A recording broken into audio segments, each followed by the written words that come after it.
Hello everyone, and welcome back to another segment of Retirement Essentials. In today's short video, I want to share with you a recent Facebook Live that I did talking about the COVID-19 stimulus, or the CARES Act. It's amazing to compare this to recent stimulus packages, even back to the housing crisis stimulus, and how different we are here today. Inside of this video, I'm going to show you the realities of what this is going to do to our future tax brackets and potential retirement success. So dive right in and enjoy this video.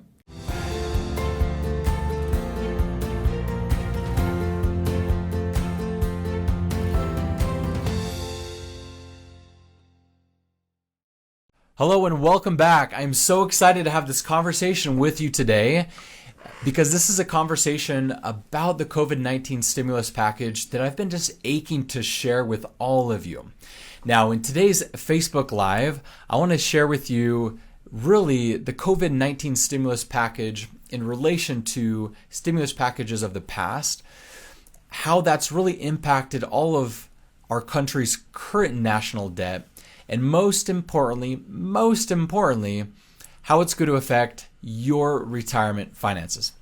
So if you're just joining, thanks for joining me. I'm Devin Peterson, an RICP and retirement consultant. In today's episode, we're going to jump into the COVID-19 stimulus package as it relates to you. So make sure you stick with me to the end, because I want to really tie this back to a program that we've created for retirees just like you that can assist you in reducing your future retirement taxes. So in setting the context for today's conversation, obviously all of you have heard about the stimulus package that Congress has actually passed.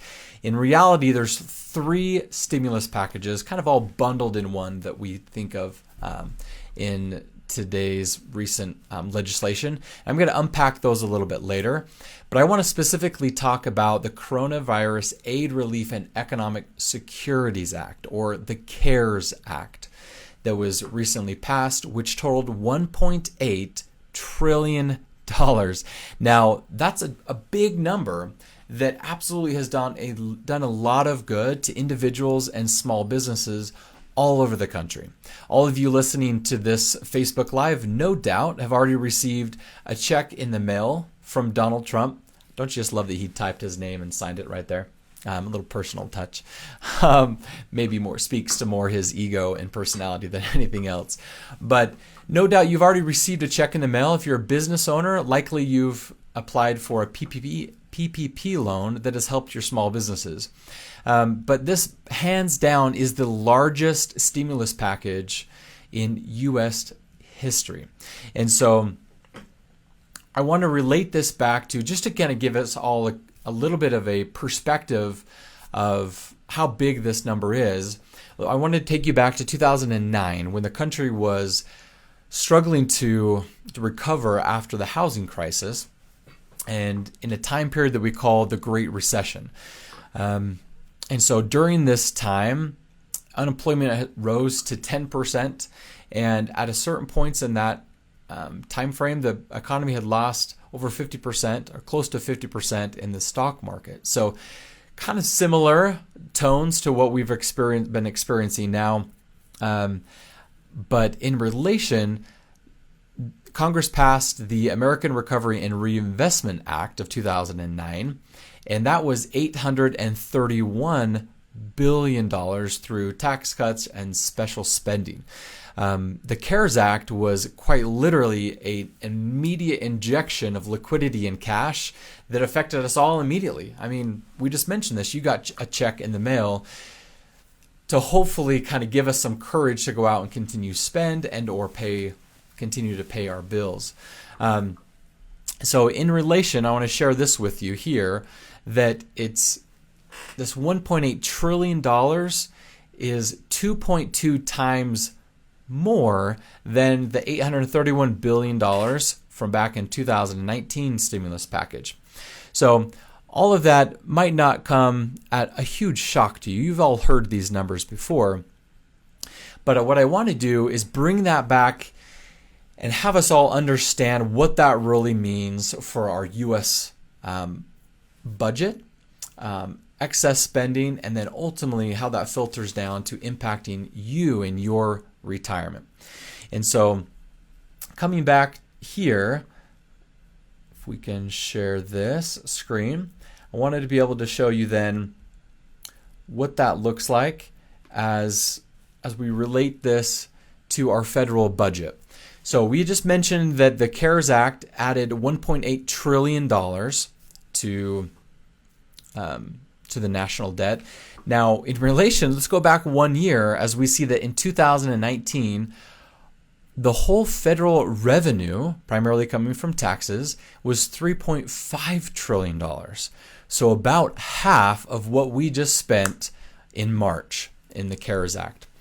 Now, that was revenue coming in. The actual dollars going out per year from 2019 was $4.4 trillion. So almost half of its spending equivalently was spent in this CARES Act.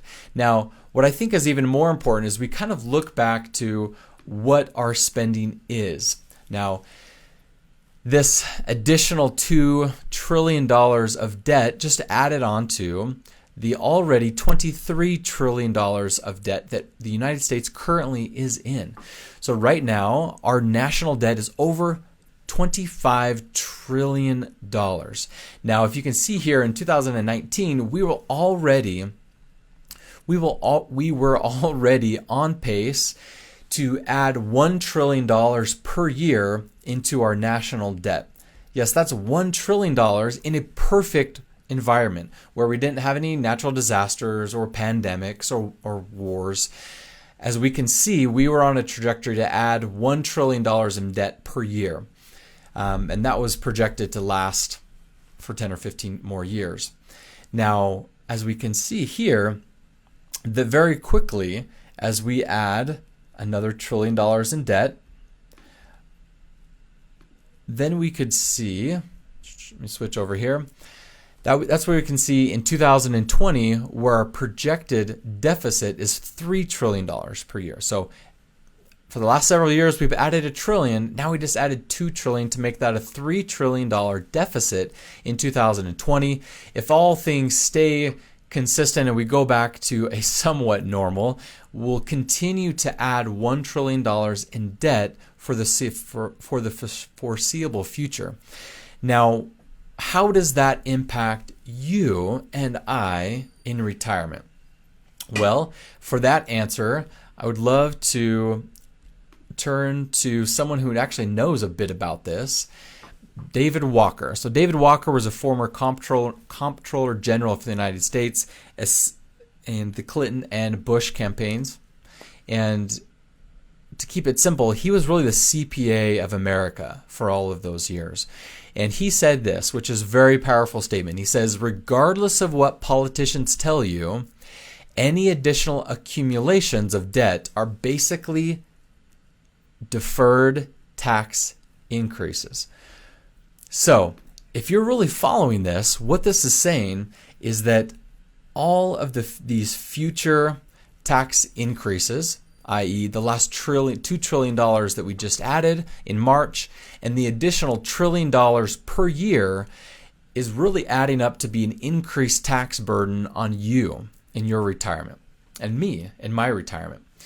And so what do we do about this, knowing that taxes are going to increase in the future? If you are close to retirement, or right at retirement, or well into retirement, and still have several years to go in your retirement, the prospect and idea of your taxes increasing can be harmful. Just imagine your Social Security check being taxed at additional rate, or your current taxes that you pay doubled. Ultimately, that's less dollars that you have in retirement to use. And so here at Brighter Wealth Academy, we've created, specifically for this type of education, I've created a retirement taxation mini course. Now, this is a free course that we've created for all of our Brighter Retirement Radio listeners and all of our Academy followers and students, for you to walk through a simple educational course to start to wrap your head around in my retirement, what's the probability of taxes increasing? How might that affect me in my retirement? And what can I do to move forward?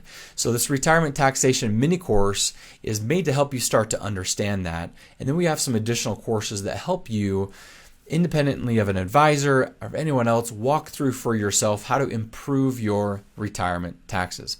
So in this Facebook Live link, I've included a link to access that free retirement taxation mini course. I encourage you to go in, put your name and your email in there, and start immediately that mini course, so you can start to really unpack how this might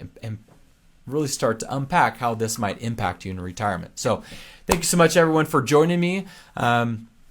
So good to see all of you, and we will see you in next week's Facebook Live. Have a great day.